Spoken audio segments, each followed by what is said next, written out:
What's good? What's good, everybody? Welcome back to another episode of The Urban Platform Speaks. Make sure to like and subscribe as you tune into the channel, check out the content. And with that being said, man, I want to talk about Puff Daddy today and the prosecutors in the Puff Daddy case is getting close to their trial day, and the prosecutors are trying to give Puff Daddy 11 years. They're asking for 11 years.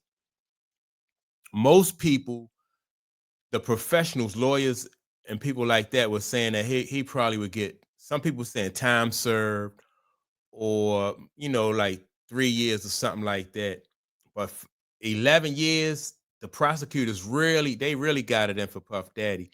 And like I said, they want him to, they want the judge to throw the book at him.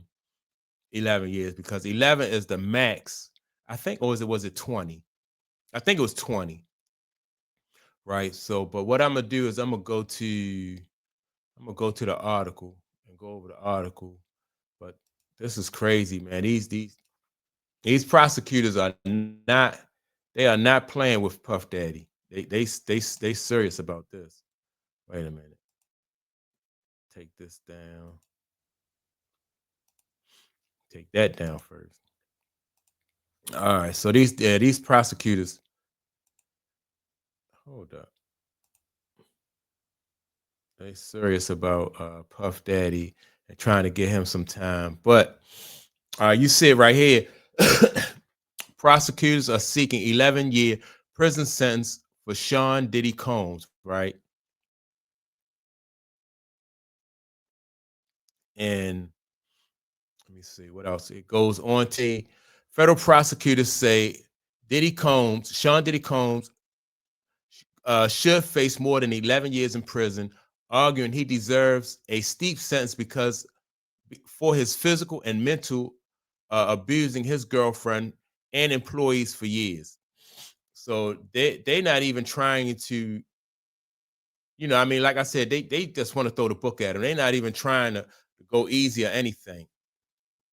And you got to remember, in these kind of cases, these high profile cases, I wouldn't, I'm not surprised that these, that the prosecutor wants them to go, all out, because this is how they really, they use these high profile cases to make their reputation, right? Because if there any of these people are ever up for election or something like that, then they could be like, well, I'm hard on crime, and I prosecuted this person, and I was a part of this case, and we took down these people.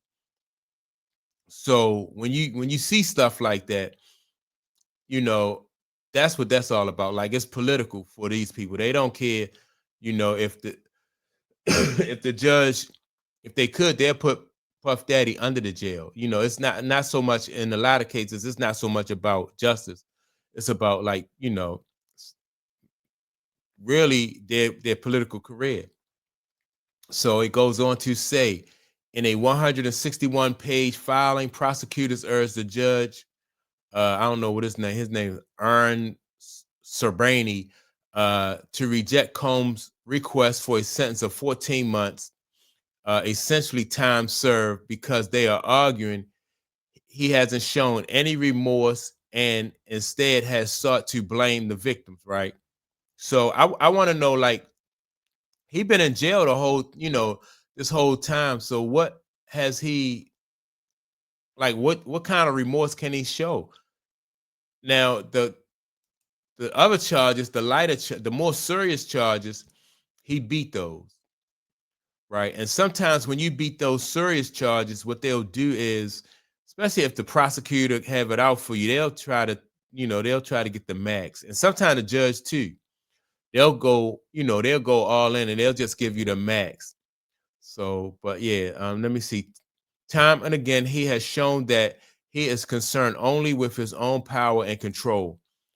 Only a significant term of imprisonment, meted out in a substantial number of years, can effectively deter him, and his show future victims their abuser will be held accountable, no matter their wealth or fame. Prosecutors wrote in a memo to the judge filed late Monday. They're also seeking a maximum fine of $500,000. So they really trying to. And believe us, I think that this is not just about. It's not just about really, um, you know, prison time for Puff Daddy. This is also about like trying to take some of his money. Trying to hurt him. Do as much financial damage. They already basically ruined his career, ruined his reputation. And so now, they want to try to take as much money as they can. Remember, Puff Daddy probably been locked up for over 2 years, and well, or close around 2 years. He's been locked up for around 2 years, so he haven't been able to make any money. So they already financially, they already hurt him tremendously. He probably he really probably suffering financially, and then to tack on another $500, $500,000 on top of that, that's just crazy. The U.S.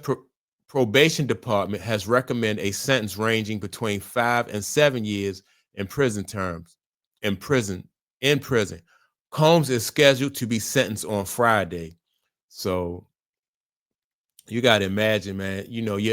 This is coming up Friday.